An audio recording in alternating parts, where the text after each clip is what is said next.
Hey guys, good to finally be back on YouTube Live tonight. Sorry that I missed you last week. For those of you that don't know, about 30 minutes before we were supposed to go live, YouTube suddenly decided to kill my feed. I had posted a unpublished video or unlisted video like I do every week, testing audio to make sure that everything sounded good. You know, I always try and bring you guys the best possible audio and video presentation that I possibly can.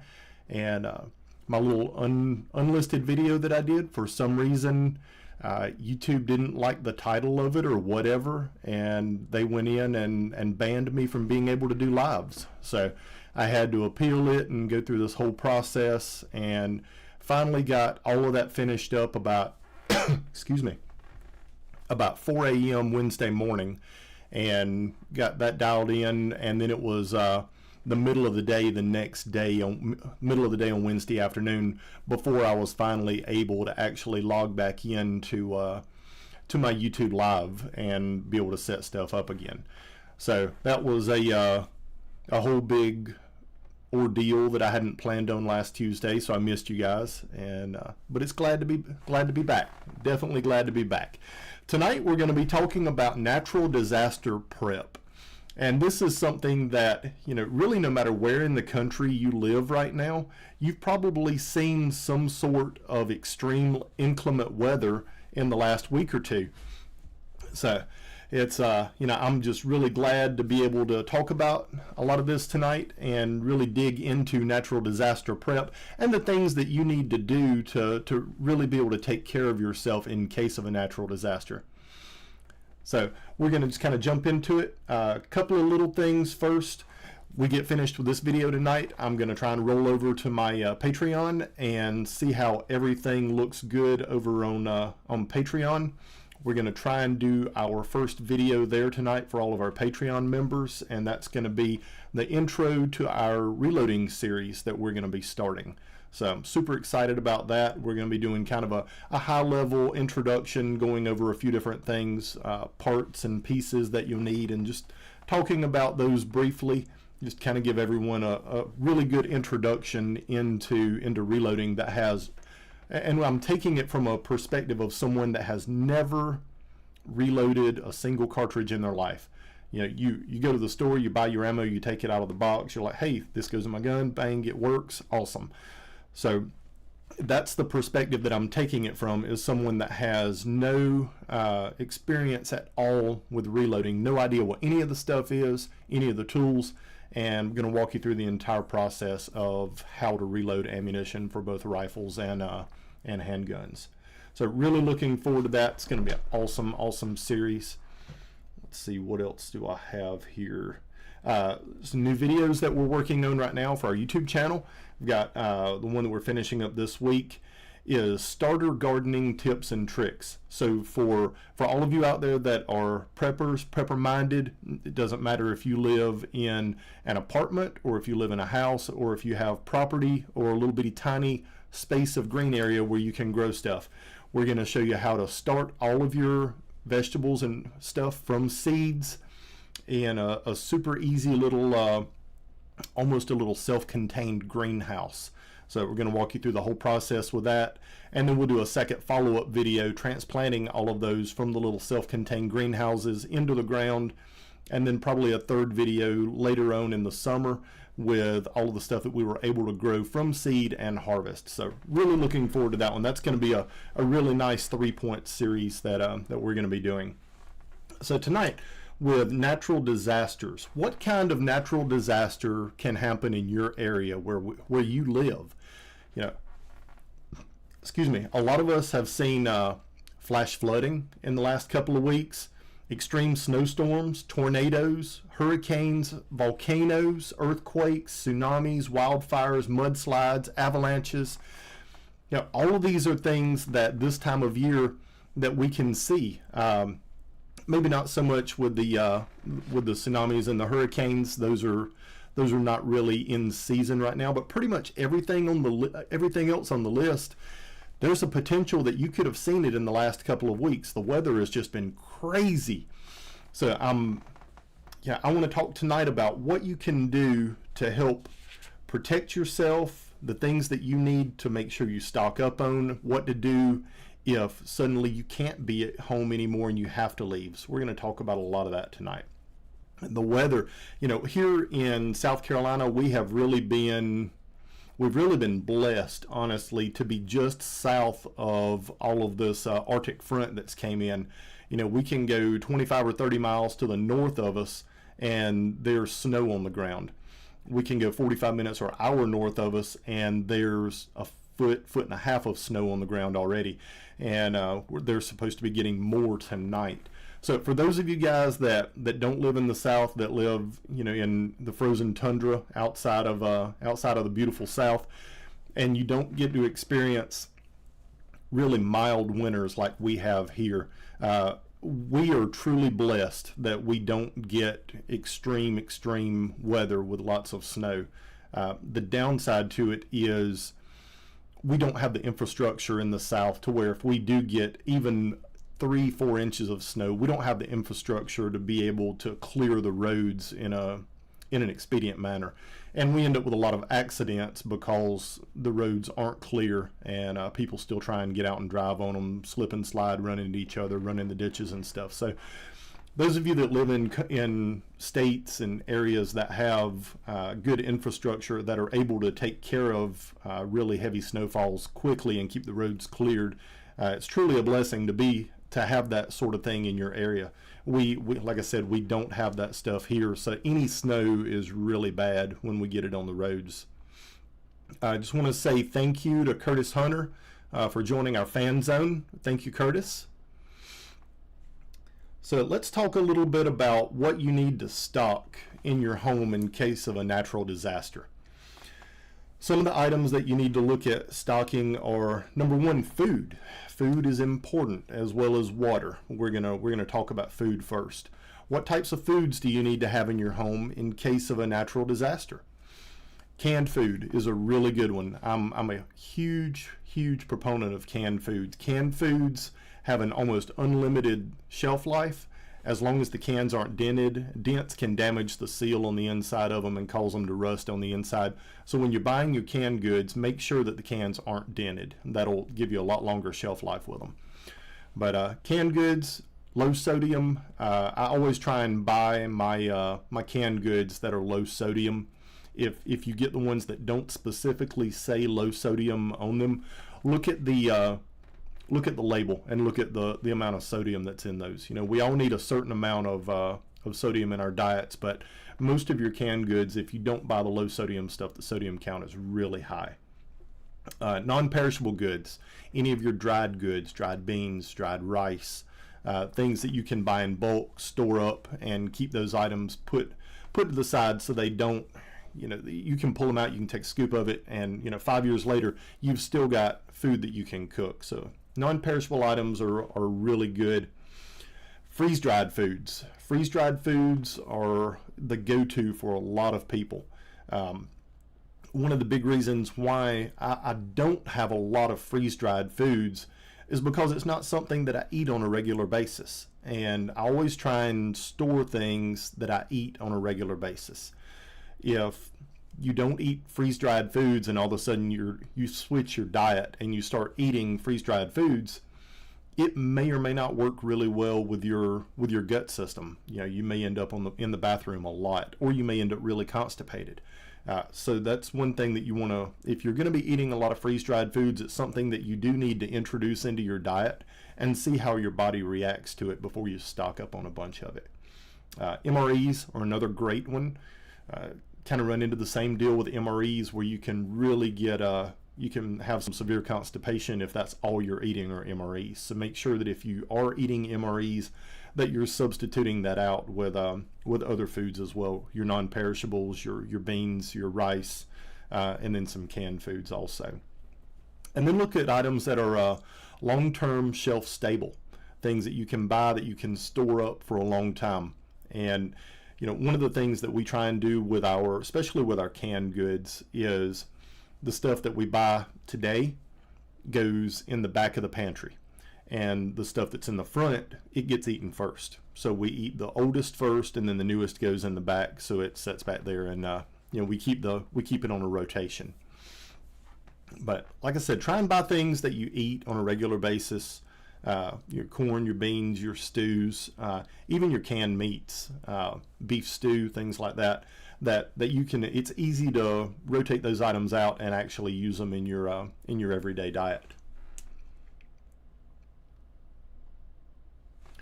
Water is going to be our next topic. Water is extremely important. We need about a gallon of water a day to be able to live, and that's just our drinking water. That's not including the water that we need for personal hygiene, like washing or flushing your toilets. So if you see that you're going to have some really inclement weather coming up and there's a potential that you could lose your water supply to your house, one of the biggest things that I could recommend is fill up your bathtubs in your house, fill up your sinks in your house. If for no other reason, you've got water to flush your toilets. All right. There's nothing worse than having a toilet 3 days into a snowstorm or ice storm and you've got no water and no way to flush your toilets. So store up your water, fill some large items up, toilets and sinks, bathtubs and stuff like that. That way you've got some extra water to be able to wash yourself and to flush your toilets with. Another thing to consider is having a filter system for your water. You really need to have a way to filter your water. If for some reason the city water, like a lot of us have, your city water gets contaminated, you still need to have a way to be able to filter that water, or you're going to have to boil that water. Boiling is an option, but boiling takes a lot of energy to be able to prep water. You have to boil it for at least 2 minutes to be able to kill everything that's in it and make sure that it's safe to drink. It's a lot easier, a lot more expedient, requires a lot less energy to filter your water than it does to boil it. And there's also some different chemicals that you can put in there. Bleach is one that you can use for purifying water, but you need to make sure you have several different ways to purify your water so you have good drinking water. Good option is buying some bottled water, whether you buy it in the 20-ounce bottles or by the gallon. It's generally quite a bit cheaper if you buy it by the gallon. Store some of those up. It's always good to have a few extra gallons of water on hand. And as long as you keep that water in a cool, dry place, and I like the gallons because it's easy to pick them up and shake them, agitate them, and introduce a little bit of oxygen into the water, and it makes it last a lot longer. But you can really store purified water or distilled water for a long, long time before you ever drink it. One thing to think about is when you go into the store and you buy a bottle of water, you have no idea how long that bottle of water has been sitting on the shelf, and it's still good when you drink it. So, I'm a big fan of bottled water. It lasts a long time. So stock up on some of that as well. Oh, let's see.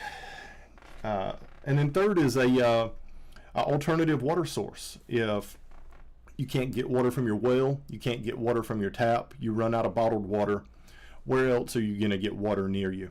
It's always good to have an alternative water source identified, even if you have to filter that water, boil that water, purify it, whatever, but you still need to have an alternative source to where you can get another water supply.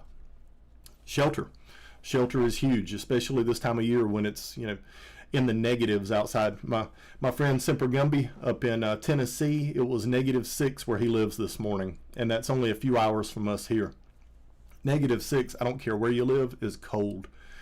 We don't normally get weather that cold here. It's supposed to be in the teens, I think, the rest of the week here, which is absolutely brutally cold for South Carolina. We had some weather like that here last year, and we had tons of issues with people with their pipes bursting under their house because people just don't insulate their pipes well enough to be able to prevent them from bursting in extremely cold weather like that, especially in the South. There might be some thin insulation on them if there's any, but normally it doesn't get cold enough here to cause pipes to burst. But every now and then we get a really long cold spell like we have this week, where it's going to be in the teens all week, and every year we see it with people's pipes bursting.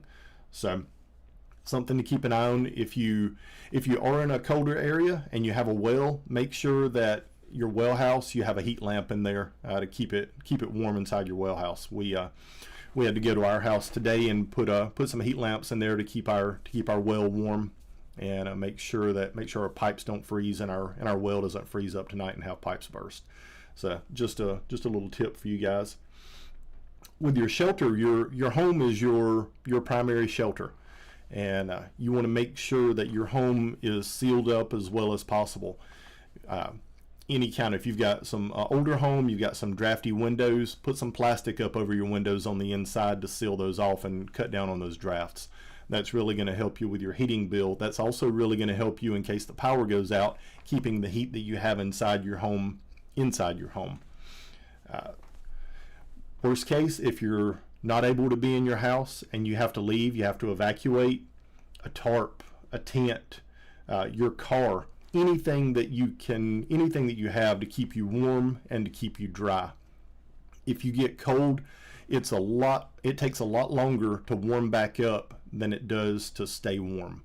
So anything you can do to keep yourself warm and keep yourself from getting cold and to keep yourself dry. If you don't have to go outside in extremely cold weather, don't go outside. Keep your feet dry, keep your hands dry. There's areas on your body, your nose, your ears, your fingertips, your toes, that when you get really cold, it's very easy for you to get frostbite on those really quickly. So your any exposed area that you have that could potentially get frostbitten, make sure that you protect that, especially your ears, your nose, your fingers, and your toes. Those are very susceptible. Another thing that you need is a way to close off areas of your home. If the power goes out, you've only got a wood stove or whatever that you're heating your house with, kerosene heater, whatever you have that you're using for an alternative heat source, it's going to be more difficult for that single heat source to heat your entire home.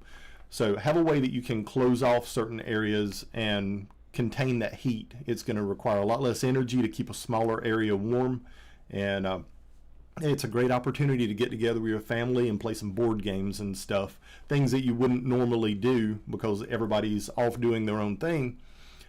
Use it as an opportunity to bring everyone together, play some board games, and have some quality family time with each other with all of the digital devices turned off. Another thing to consider is an alternative power source.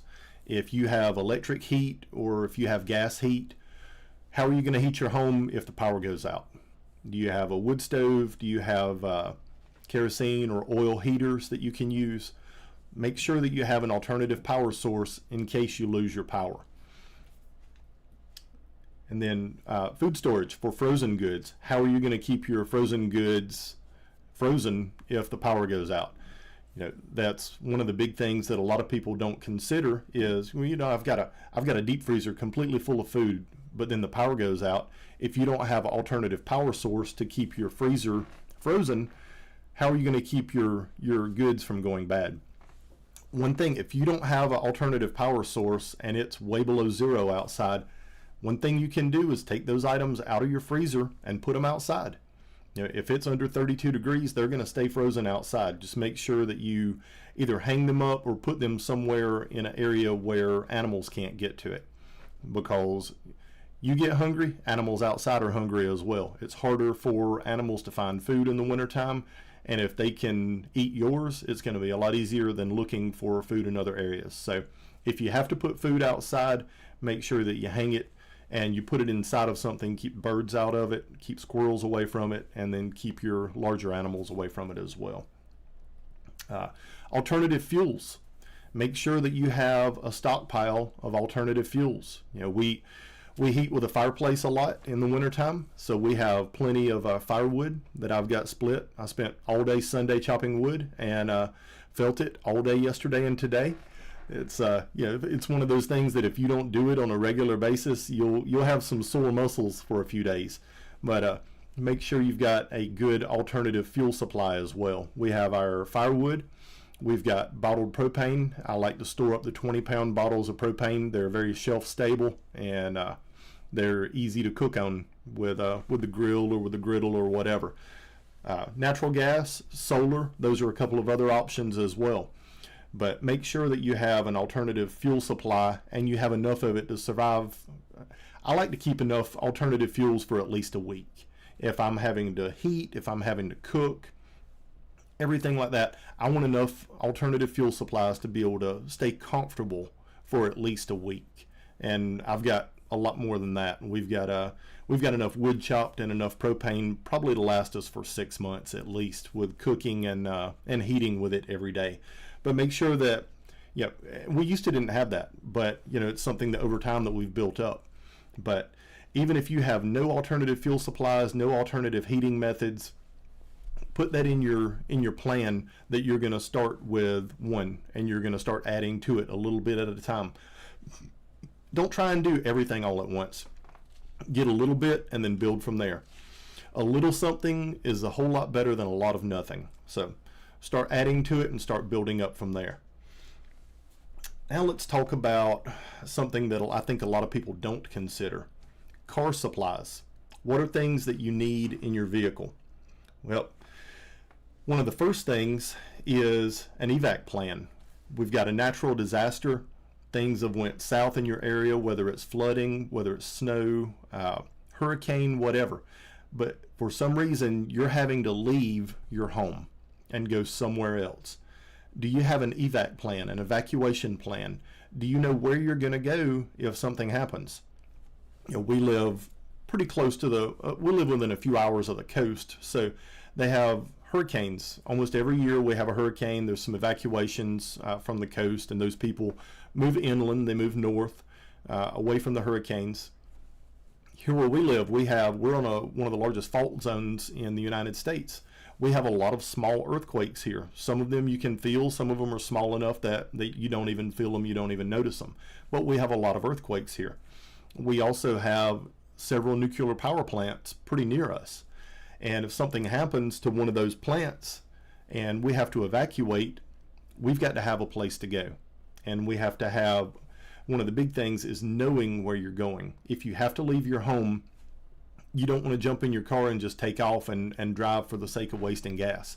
You need to have a plan, and you need to know where you're going ahead of time. The big things with knowing where you're going is having alternative routes.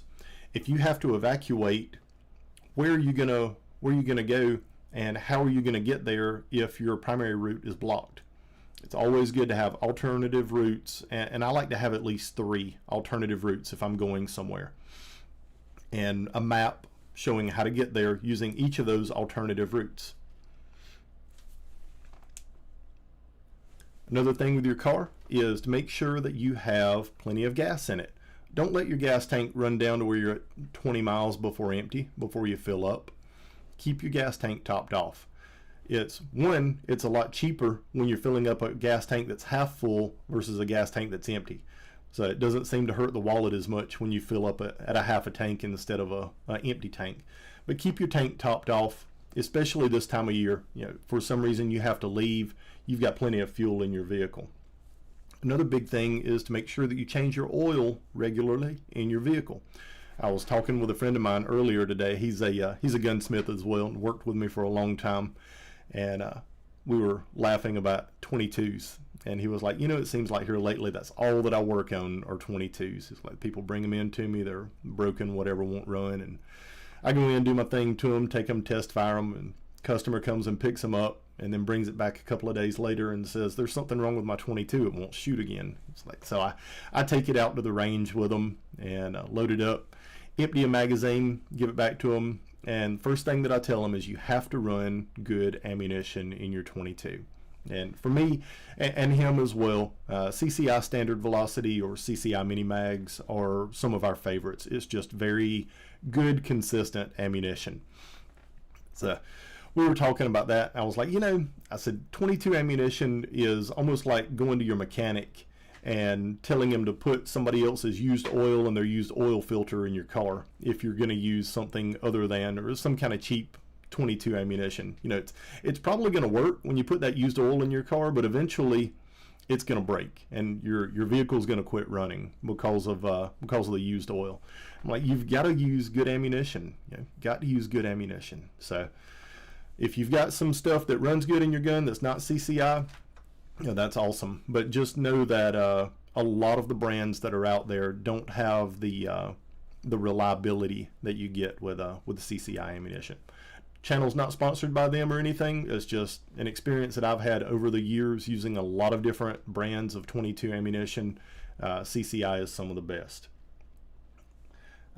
Another big one is check your radiator. Top off your radiator with antifreeze, top off your overflow with antifreeze, and make sure that your antifreeze levels are good, especially in extreme cold temperatures. You know, the worst thing that you could have happen is go out to get in your car and the block's cracked because the water in your radiator has frozen. All right, and it is a possibility it can happen. So make sure you top off your antifreeze, make sure you top off the all of your coolants in your vehicle, as well as checking your brake fluid, transmission fluid, and things like that. Stay on top of your service with your vehicle so it's ready to go if you need it. Check the air pressure in your tires. The air pressure in the tires is a big thing, especially in inclement weather. You know, a lot of times if you get a lot of snow on the road, you get a lot of ice on the road, I'll let the air out of my tires some and deflate them down to about 18 pounds or so. That lower air pressure gives you a larger contact footprint on the road and gives you better traction. A lot of people don't realize that. It's the same thing if you're off-roading, if you're going out in some mud and things like that. You can deflate the tires some, it increases the footprint and gives you better traction. So it's something to consider. But if you do let the air out of your tires to get better traction, when the road conditions improve, don't forget to air your tires back up. Snow chains. Snow chains are one of the big things that if you live in an area where you have a lot of snow, and apparently most of the country except the sunny south has gotten a lot of snow this week, make sure you have snow chains. Make sure you know how to install them on your vehicle. Make sure they fit your vehicle. Snow chains work, and they work really, really well. One of the worst things you can do is have a brand new box of snow chains in the back of your vehicle and no idea how to install them. So if you've got snow chains, make sure that you put them on your vehicle, test them, make sure they fit, make sure that you know how to install them and install them correctly. Check the tread on your tires. You know, that's a big one. We get in our vehicles, we drive them all day, we drive them every day, but generally until something happens with a tire, a lot of people don't check it. So check the treads on your tires, especially your front tires. You know, if you haven't had your vehicle lined up recently, take it and have it lined up. An alignment on your vehicle helps the tires wear evenly, and it's one of the worst things you could see is your tires are out of alignment and all of a sudden the inside edge of the tire has worn all the way down to the steel belts and it pops on you. And that's one of the areas that you don't see unless you crank the wheels all the way to the right or all the way to the left. You never see the inside edge of your tire. So that's one thing that I always recommend when you're checking your tires. You want to check them on the top, you want to check them on the areas where you can see, but turn your steering wheel all the way to the left and then all the way to the right, and go back and check your tires again on the inside edges as well, especially on the front, and make sure that your tires are wearing evenly. All right, guys, I'm going to jump over here and we're going to look at a few questions for some guys and say hello to some people, and then we'll jump back into our content tonight. Jim Griner says audio is loud and clear. Thank you, bud. I appreciate it. We swapped out mics this week and got a new upgraded microphone. I've been working feverishly getting it set up like it's supposed to be so you guys could have great audio tonight. Sipper Gumby says, good evening from cold Tennessee. Glad you're up and running, Robbie. Your Hawaiian was very well with Such. I appreciate it, bud. And for those of you guys that missed it today, the Sensible Prepper Live from 12 o'clock to 1 o'clock Eastern Standard, we were talking about Mark Zuckerberg and his new underground bunker that he's building, and just kind of dug into that a little bit. So if you missed that, make sure you jump over to the Sensible Prepper channel and check out the live from earlier today. It was a really good one. DB from South Florida checking in. JD prepping Erie, only 1 inch of snow, but the air temperature is 8 degrees right now with 22 mile per hour wind. Guys, that is cold. That is cold. And that's the kind of cold that you can get hypothermic really quickly or frostbite really quickly if you're not dressed appropriately. Russ Michael says, good evening from freezing Pennsylvania. DB says, no snow here, 80 degrees today. That's a little warm. That's a little warm for January. I am a fair weather person. I like somewhere between 45 and 68 degrees is like the ideal outdoor temperature for me. It's a great temperature for going hiking and splitting wood or doing anything outside, any kind of outdoor activities. But that's kind of the ideal range for me. When it gets colder than that, I can always put more clothes on. When it gets hotter than that, I can't take enough off. It gets embarrassing for everybody. It's terrible.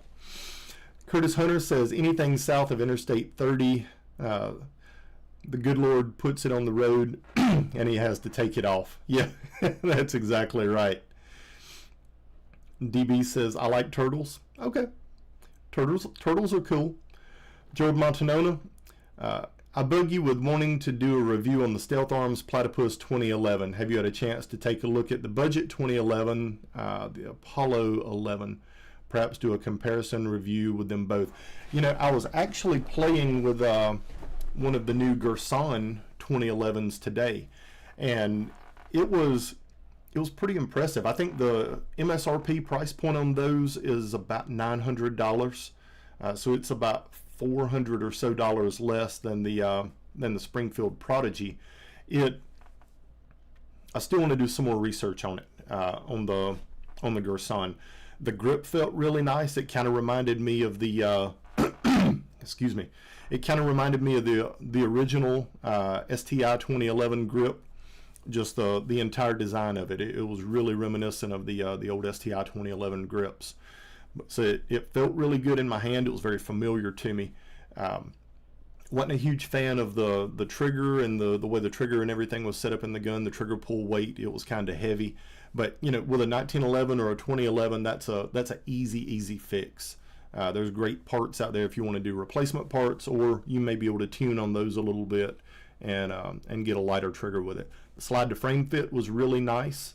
The barrel seemed to be fitted really well. I didn't have a chance to take it apart and really dig into it to look at the upper lugs and the standing lugs on the barrel to see how they were fitted, to look at the link and make sure they had the right link in it, and to check the lockup with the upper lugs to the slide and make sure they had the correct lockup engagement on top.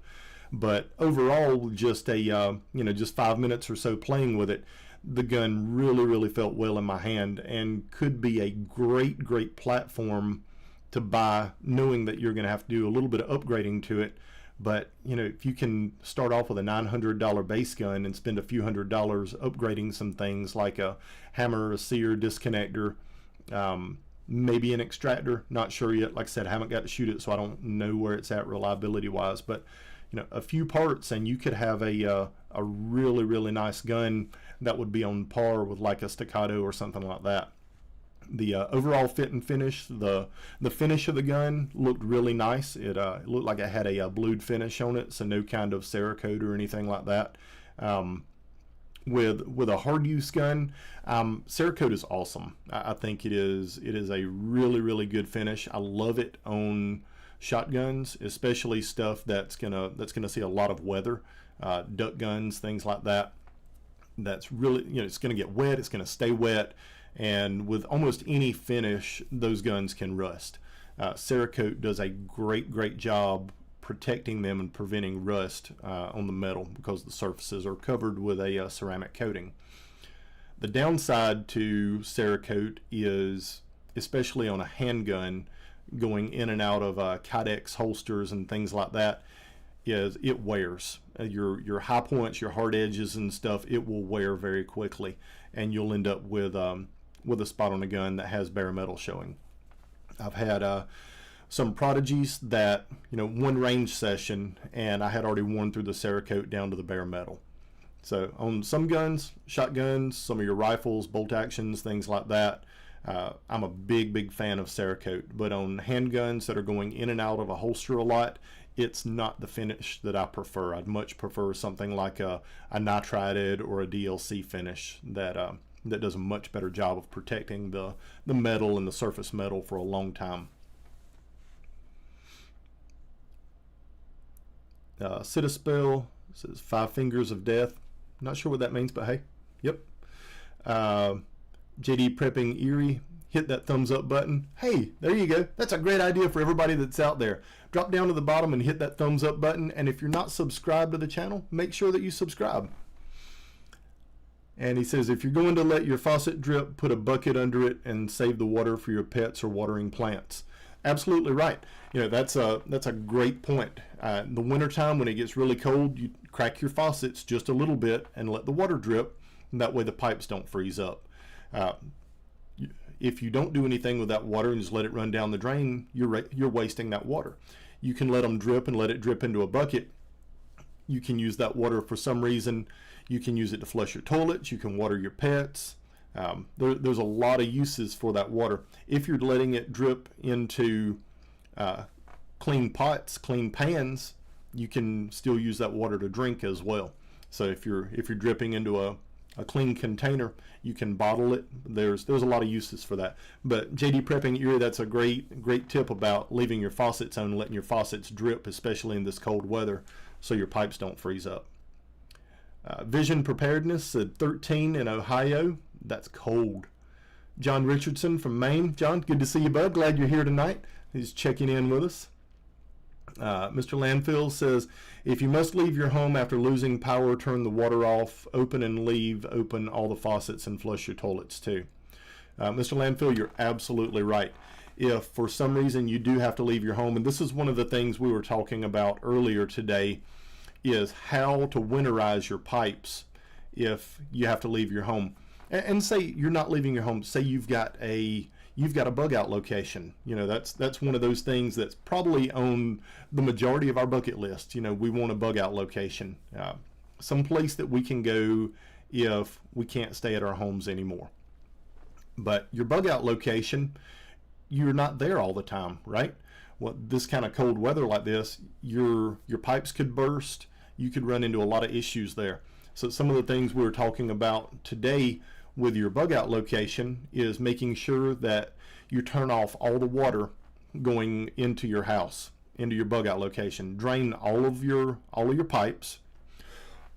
Excuse me. And then after you drain all of your pipes, flush all of your toilets and get all the water out of the tank on the toilet. And then you go to the store and you get RV winterizing antifreeze, and you pour that into your toilet tanks. You pour that into your sinks. You fill up your P-traps with it under your sink. You fill up your toilet bowl water to where it's at a normal level. And what that winterizing antifreeze does is it prevents your P-traps and all of your pipes inside your home from freezing and bursting. Inside your well house, you put a heat lamp in there. We turn our well off if we're not using it, and then that way there's not water stored inside the well, but we still run a heat lamp in there because of the tank. I don't want my tank to lose pressure and have to reprime the pump. So we keep a heat lamp in there to keep the inside of our well house above freezing, and that way you don't have to worry about, you know, pump issues or pipes bursting inside your well house. Character Matters says board games. Hey, board games are awesome. That's one of the things that we try and do pretty regularly in our house. My wife and my boys and I, we sat down this past weekend and played a game of Team Monopoly, and it's the first time we played Monopoly in a while. But I absolutely love Monopoly. It's probably one of my favorite board games ever. But we had a great time just sitting around talking and, you know, maybe talking a little bit of trash to one another while we were playing the board games and stuff. But it was awesome. Mr. Landfill says protect from birds too. Yep, absolutely right. And he's talking about earlier, if you have to put food outside to keep it frozen, make sure you protect it from birds. Curtis Hunter says, I recommend some propane heaters that don't use electricity. Propane heaters are a great alternative source, propane or natural gas. One of the things you want to make sure of with any type of gas heat is that it's vented or non-vented. So basically it's whether you can use it indoors or whether you can't use it outdoors. Same way with like your gas logs and different things like that. A lot of guys are big fans of the Heater Buddy. The Heater Buddy is one of those that uses 1 pound propane bottles, or it's got a longer hose that hooks to it. It's indoor safe, so you can use the Heater Buddy inside your house to heat your the inside of your home. but that is it's a great tool. It's a great alternative heat source to have on hand, and they're not crazy expensive right now. So that's one that I would highly recommend. Curtis, thank you for bringing that up. Chris Matthews said bear bag method is good. Learned that in the Boy Scouts. You're absolutely right. Chris, the bear bag method is you take your food, your frozen goods, whatever, any of your food that you're putting outside to keep frozen, you put it in a bag, you throw a rope over a limb, and you raise your food up where it's out of reach of predators, and that keeps your food from being able to be consumed by animals. Semper Gumby says, for inclement weather, like our snowstorm, I make sure my power stations and lithium batteries are full and charged up. This is a great alternative to gas generators. Absolutely. Battery power stations are a great alternative. They last a long time and provide you with power that you may not have. Electric or gas generators are awesome. I've had one for, I don't know, 30 years. I've had several for 30 years plus, and they work great. The downside is your gas generators, larger gas generators, they use a lot of fuel. I think ours that we use, it runs about 6 gallons for every 24 hours, which doesn't sound like a lot, but 6 gallons at 24 hours, and that's not pulling a ton of power off of it. If I start plugging in 4, 6, 8 110 outlets on it, and then plug in a couple of 220 outlets to run my freezers, run my stove, whatever, it's going to really suck that fuel down really quickly, because you're putting more of a load on the engine, and the engine has to use more fuel to be able to run and keep up with everything. So if you're going to use a gas generator, make sure you have plenty of fuel on hand to be able to keep that generator running. Otherwise, the power stations and the lithium batteries are a great alternative. Mr. Landfill says, flat shovel, salt or sand, warm blanket, boots, gloves, keep your tank full. Absolutely. Semper Gumby says, I have a diesel heater, very efficient, and runs off my lithium batteries. Interesting. I'll have to check that out. Have you got a review on that up on your channel? And guys, if you haven't checked him out, Semper Gumby has a outstanding outdoors channel. So make sure you go over there and check out his YouTube channel as well. Mr. Landfill says, true, I never forget the paper map. Yep, paper maps are awesome. What I normally do with my paper maps is I take them and laminate those maps, because they stay rolled up, folded up in my bag, and the paper can end up tearing. And there's nothing worse than trying to put seams together on a torn map. So I always laminate all of my paper maps before I put them in my bag. Citispill, I just did a preparedness video for truckers. Never really see anyone addressing them. I recommended Trucker Atlas. More details than the average map or atlas. That's right. And a lot of times you can pick up those trucker atlases at any of your truck stops off the side of the interstate. And that is a great place to pick up one of the trucker atlases. And those things, they have so much detail that you don't see with your regular atlases or even maps. Hunting and Stuff with J&J says, hey Robbie, good to have you on tonight, bud. Citispell, Zuck's bunker, foreman called, asked when you can start. I'm putting in for the security position. It's a joke. Citispell, Robbie, personal preference, wireless mic. Wireless mic for, be a little more elaborate on what you're asking for there, bud, and I can go into some detail on that. John G says, Robbie, I offered the Apollo 11 to Don for review. I'll make the same offer to you. John, I'll give you a call tomorrow, and I'll get that from you, and we'll go ahead and do a review on that. I appreciate it, bud. 2AEDU says, hey. Skeeter's Buzz, hey John G. Citispell, what we called the sausage-shaped meat in our MREs, 5 fingers of death. Oh, I got you, bud. I got you. That was one that I would always try and trade off to someone else. Chris Matthews, make sure you keep small motors topped off with fuel and cranked regularly. Chainsaws are notorious for not being able to crank in the winter, and they're a big help when needed.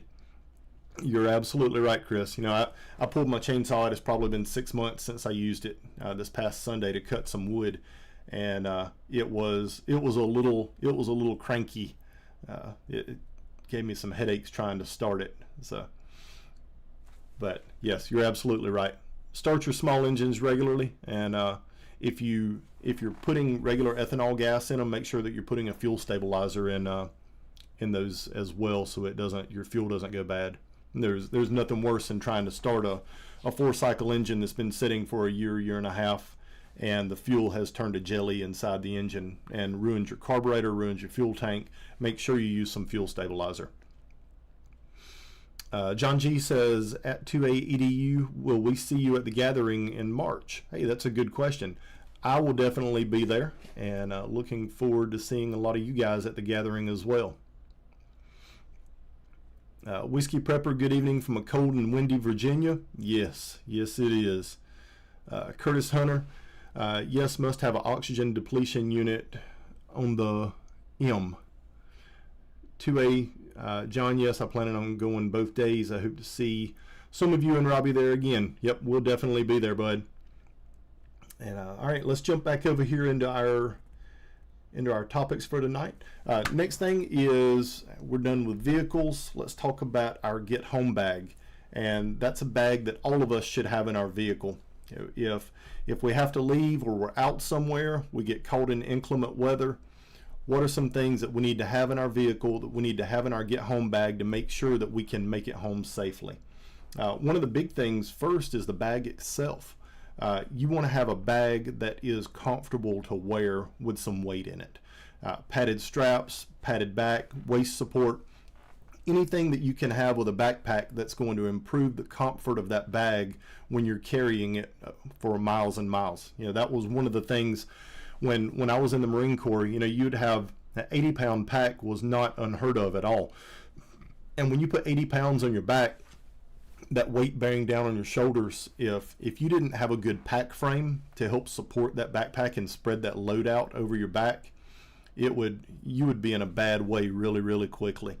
So normally I tell guys, if you're over about 25 or 30 pounds with your backpack, you need to have that pack on a frame and be able to spread that load out over your entire back. Under 25 or 30 pounds, you can get away with not having, with just a padded back on your backpack and some padded shoulder straps. But if you get over about 25 or 30 pounds, you really need a pack frame to spread that weight out. So make sure you get a good, comfortable pack. Make sure that pack has some really good reviews or really good ratings on it. Make sure that it has good zippers. There's nothing worse than a zipper failing on a backpack when you need it. So I'm a big fan of the YKK zippers. I really won't buy a backpack unless it has YKK zippers on them. They just seem to be the gold standard. They work very well, and I've had backpacks that the seams on the pack have worn out and started splitting before the zipper ever went bad on it. Socks. Socks are one of the biggest things that you need in your backpack. Wet feet will cause blisters, and blisters will put you down. You can't walk with blisters on your feet. You can, but it is extremely painful. So having good socks and having extra socks in your pack that you can swap out on your feet, keep your feet dry. Make sure you have extra socks in there. A blanket or a whoopee is one of the things that a lot of people don't consider. And I like blankets that shed water. So whether that's a fleece blanket or a whoopee, which is also a poncho liner, which is waterproof as well. Anything that will help keep water off of you and help keep you dry. The fleece blankets, they can get wet, but even if a fleece blanket gets wet, you can shake it, pop it one time, and almost all the moisture will come out of that blanket, and you can put it back on you and stay warm. So those are a couple of different types of blankets that I recommend. A good flashlight, and make sure that it has lithium batteries in it. I don't like to keep AA batteries or anything like that, regular alkaline batteries in my get home bag, simply because I don't go in my get home bag a whole lot, and the worst thing that you could have happen is need your get home bag, need your flashlight, and the batteries have corroded and ruined the flashlight in there. So I like to use lithium batteries. They have a lot longer shelf life. They last a lot longer in your light, and preferably use some that are rechargeable. That way you can recharge that flashlight on the go. Next thing, going along with rechargeable batteries, is a USB power block that you can keep in your pack, with extra cords that fit everything. So you can charge your phone, you can charge your flashlights, and anything else that you need that requires power. One of the things you do want to do is make sure you keep your USB power block charged up. I don't normally keep my power block in my backpack itself. I've got a separate cord that's plugged up to that into a USB in my car, so anytime I'm driving, it's charging that USB power block, and it keeps it fully charged if I ever need it.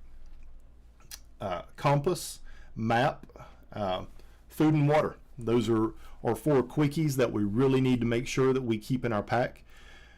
If you've never used a compass, one of the biggest things that I could tell you is get that compass out, get a map out, and watch some YouTube videos. There's tons of great videos out there from guys that show you how to use a compass and use it properly. But learn how to use a compass, learn how to shoot an azimuth with a compass, and learn how to relate that compass to your map, to the terrain that you're at, so you can navigate properly. It's actually something that's pretty fun to do. If you get out in the backcountry a little bit, get out in the woods some with your compass and your map, and navigate to different locations just using the map and the compass, and then use it to navigate back to where you started. It's a great way to spend a good afternoon. Food and water, obviously, are things that we have to have. And depending on where you are and what you're doing, the further away from home you get, the more items you need in your get home bag. The closer to home you are, you may not need any food in your bag, but you're still probably going to want to have some water. Fire starting kit, lighters, waterproof matches, tinder, and not where you meet girls. The tinder like you use for starting fires. Ammunition and magazines. It's always good to have a little bit of spare ammunition, some spare magazines in your bag. Good pair of hiking shoes or hiking boots are essential. If you're at work, you work in an office, you wear a suit and tie every day, your shoes that you wear to work, they're probably super comfortable to wear at work, but they're not going to be super comfortable to walk 20 or 25 miles in if for some reason your car breaks down, SHTF, whatever, and you're not able to get home. Have a spare pair of shoes in your car that are super comfortable, that give you some ankle support, that if you have to walk, you've got good shoes to walk in. This time of year, obviously, a beanie, jacket, gloves, and one thing that a lot of people overlook are hand warmers. Hand warmers are a great heat source if for some reason you don't have enough warm clothes to put on to stay warm. You can bust open some hand warmers, put one under your beanie, put a couple of them in your jacket pockets where your hands are going, your pants pockets where your hands are going. Hand warmers are awesome for keeping you warm. So I always try and keep a big bag of those in my get home bag, especially this time of year.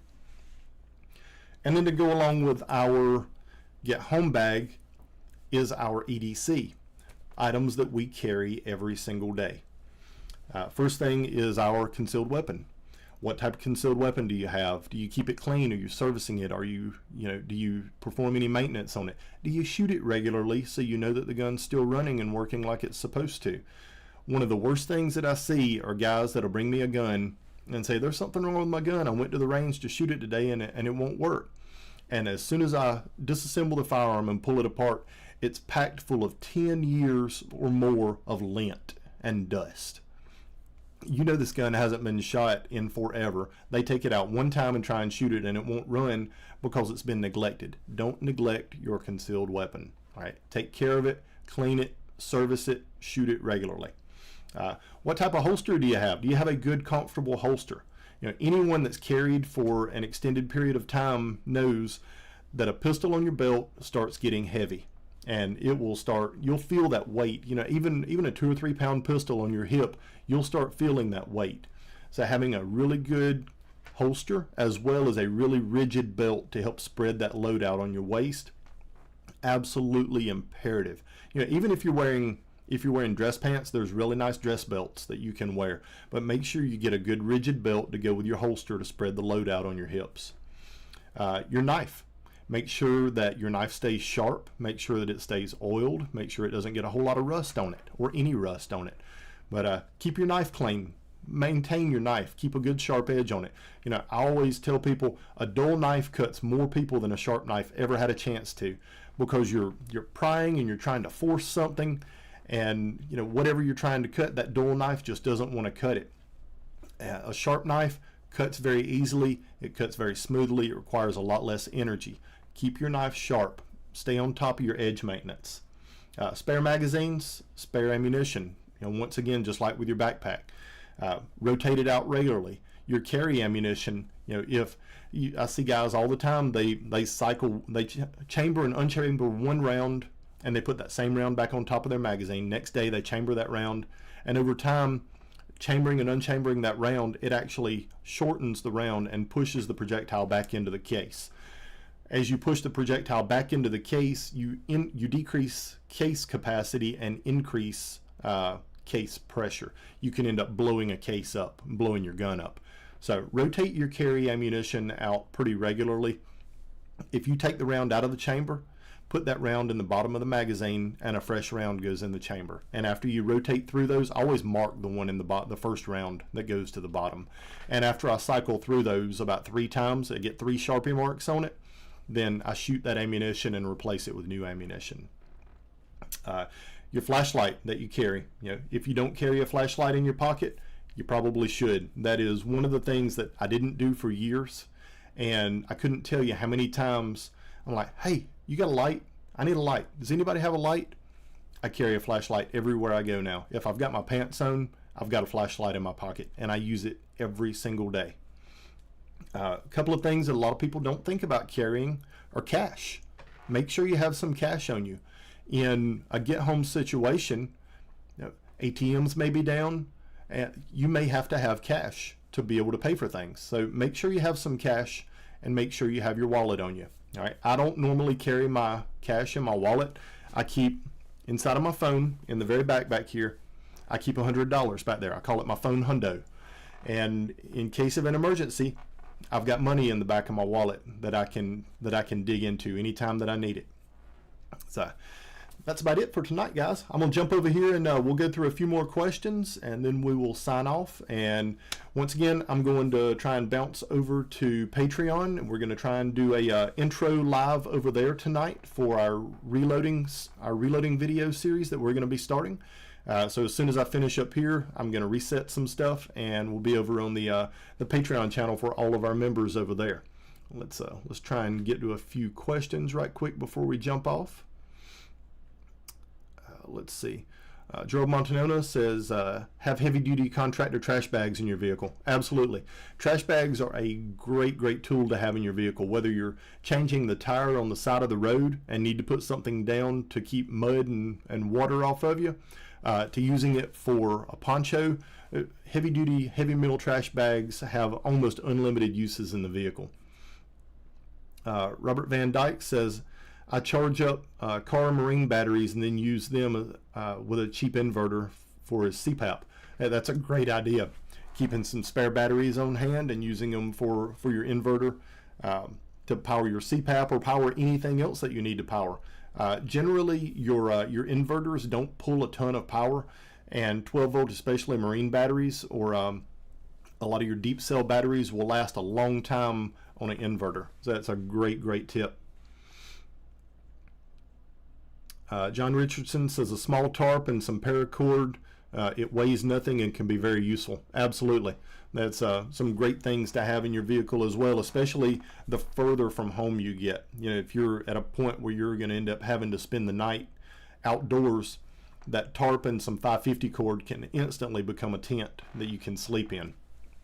Porky Prepper says, bought a cheap power block, huge mistake, buy a good one, not a Big Lots one. Porky Prepper, you're absolutely right. I've been using the same power block for over 10 years, and not an exaggeration. I bought it off of Amazon on a whim and decided to try it, and it has been absolutely tremendous. Everybody in the house has one now, and we keep them in the cars, we keep them charged up, but it works very well. I will post a link to it over in the description when I get finished up tonight. Citispell says, pack some moleskin. Yep. Moleskin is used to help prevent blisters. It's a very slick material with a adhesive backing. Excuse me. You can You can put it inside your boots, inside your shoes, and stick it in where it'll stay in place, and it does a great job helping prevent blisters. Curtis Hunter says, I also recommend snare material. Yep, and snare material, that's, again, one of those things that if you're getting further and further away from home, you're going to want to add that to your get home bag. And maybe we'll do an entire video on what to do or what to have in your get home bag, from your your day-to-day travels to travel and see relatives, or going out of state or several states out, things that you need to have in your vehicle. Joe Montanona says, remember, if you use a map and compass, ensure that you know your area's GM angle listed on the map. Absolutely, absolutely. Robert Van Dyke says, random question, what is the best pocket pistol? I've got a Glock 26, but it pokes out of my pocket a bit too much. It really depends. My pocket pistol, I carry a North American Arms 22 Magnum little micro revolver a lot of times. If I don't want to carry something that anyone will see or anyone will know that I'm carrying, that's my go-to. It's and it has been my go-to for years and years. Curtis Hunter says, a 5-month-old red heeler border collie mix could be a natural disaster. No, sir, that's a man-made disaster. But you are absolutely right. Those are, labs, especially when they're younger, until they get about 2 years old, they are notorious for getting into stuff. And that's about it for tonight, guys. I want to say thank you to everyone for all of the questions and for watching us, joining us for our live tonight. It's been a great time, and guys.